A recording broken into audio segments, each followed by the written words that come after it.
আইছে স্পিকার দাও। হ্যাঁ বোন বল। ভাই একটা কথা কইতা।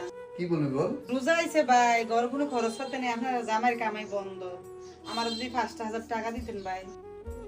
না, সত্যি বলতে আজকে কয়েকদিন যাবত আমারও সমস্যা চলতেছে, আমার কাছে তো ওরকম টাকা পয়সা নাই। যদি থাকতো তাহলে তোর আমি অবশ্যই দিতাম। দিতে পারতেন না? না রে বোন, নাই তো, কেমনি তুমি কও। আচ্ছা ঠিক আছে। হ্যাঁ বোন, তোর বিকাশ নাম্বারের মধ্যে ভাই 5,000 টাকা পাঠাইছি, বুঝছো?